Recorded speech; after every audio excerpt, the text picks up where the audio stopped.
Hello. I'm back. All right. I don't know if I disappeared. I disappeared on my screen. It's a magic trick I do. All right, so this is episode 13, when they boycotted the Prophet. This is the story of Muhammad, the series. I'm on episode 13 of 42, I think, maybe. But before we get started, this is a shorter one, so I apologize, but, before we get started, you can donate to the channel through a thanks button. You don't have to. All donations are appreciated. You can request videos. You can subscribe if my channel is kind of interesting. If you do, click the bell. If you don't want to do any of that, just click the thumbs up button. That helps me. Doesn't cost you anything. And video.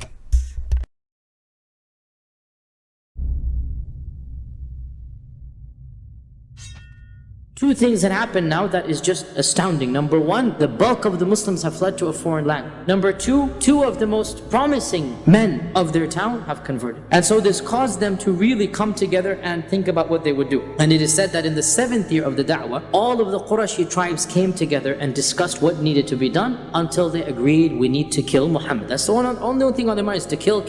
So for the final time, they went to Abu Talib and they say to him that you do not have any choice in the matter. Either you will hand over Muhammad and we will give you whatever blood money and none of us is going to do the job, it's not going to be a Qurashi, or we will have to cut you off from the Quraysh. How are you going to cut us off? We're blood relatives. None of us will allow you to get any food and water. We will boycott you. No marriages and no money and no business transactions. Any of us who owns a business, we're going to tell him that he cannot buy and sell anything for you. Food, water, drink, nothing. And when the Quraysh came to Abu Talib like this, Abu Talib himself became furious. And he said, do as you please, I'm not going to hand my nephew over to you. Abu Talib therefore decided that if we're not going to be able to buy and sell in Mecca, we're going to not have any access to the shops of Mecca, then let us go and live elsewhere. I was just about to say, just move. Like, no, it's not worth it. They moved to some of the valleys that the Banu Hashim owned, and they were called the valleys of Abu Talib, Shi'bi Abi Talib. And so Abu Talib then left to live in that valley, and every single person from the Banu Hashim and the Banu al-Muttalib, they voluntarily went into what is called the famous boycott. And in order to solidify this, the Quraysh came together and wrote a pact amongst themselves. What is the treaty? Nobody will buy and sell to the Banu Hashim. Nobody will marry into or from the Banu Hashim. Nobody will basically socialize with the Banu Hashim. So it is a boycott of an economic, a political, a social level. And they wrote a treaty and they hung it inside the Kaaba, and of course nobody entered the Kaaba. So they locked the door and it was inside the Kaaba. It is said that Bu'ayd ibn Amr was the one who wrote this treaty, and the Prophet made dua against him and his hand became paralyzed until he died. And so for 2 or 3 years they lived in this abandoned basically valley, eking out an existence, getting rainwater, eating from the shrubbery and the leaves. Bilal says that we began defecating like goats defecate. Droppings. Our droppings couldn't be told different from the goats. And one of their main sources of food was that every few weeks somebody felt sympathy for them and would send in some secret supplies into the valley. Otherwise, they eked out an existence. It is said that when they tried... Is this the same people who are boycotting them are the ones who are still giving them supplies, or is this from another town or village or, whatever? Because if it's from this, the group that's all boycotting them, then even they're looking at it like, maybe this isn't the brightest of ideas that we've ever come up with.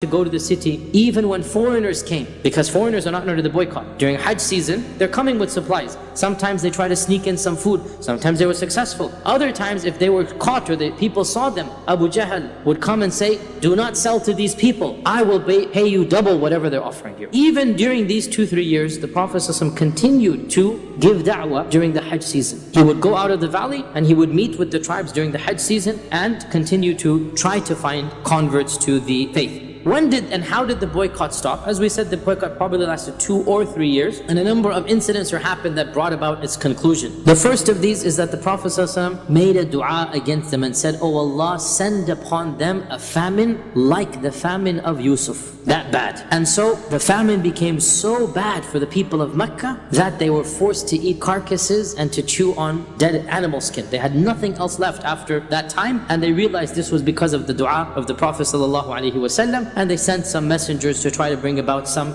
reconciliation. The second incident is that some of the people of Quraysh whose hearts were softer, we already said this, they decided that they should do something to break the pact. And so the main one here was Hisham ibn Amr. Hisham ibn Amr felt that he needed to do something. So he called his friend Zuhair ibn Abi Umayma, and they said, what can we do to bring about an end to this boycott? So they said, first thing we need to do is to bring about all of the people who are sympathetic, get them together. So they thought, who can they invite? And they invited Mut'im ibn Adi, number one on their list. Mut'im ibn Adi, let's bring him in. Abu al-Bukhtari ibn Hisham, other people, 3, 4, 5 people whom they knew did not like the boycott. And then they said, what can we do? What plan can we do? So Zuhair said, I have a plan. The next day, they went to the Kaaba and they all seated where they usually sit. Everyone goes to his place in this corner, that corner, that corner. So Zuhair stood up and he said, for how long are we going to starve our own kith and kin to death? Abu Jahl became furious. Who do you think you are? We all agreed to this treaty. So when he said this, Hisham stood up. No, I didn't agree. You agreed. This is your idea. What do you mean it's my idea? We had a meeting here. Mut'im stood up. No, we didn't. This was something you forced on us, right? I didn't force it on you. We all agreed. Then the fourth one, Abu Bukhtari stood up, right? So one by one, every single person planted strategically around the Nadi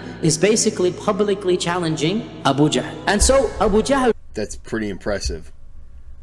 I wondered why they were going in and, strategically... I understand it was where they went, but yeah. Especially if one person stands up and then everyone's looking at them and then somebody else stands up and then somebody else stands up. And eventually now the other people who were just, this is right. This is what we're doing is right. Now they're looking around like, well, I mean, they got a point. And then you start making them think about it. And there's always going to be one or two that are just, they're unmovable. Unmovable? Immovable? Won't be moved. Whatever the word is. Because they believe what they're doing is right. And you almost need everyone else to shake out of it before you can convince them. And sometimes you can't. But yeah. It's very one at a time. Just boom, boom, boom, boom. Instead of all at one time. Because then you'd probably just have a giant argument and nothing gets done.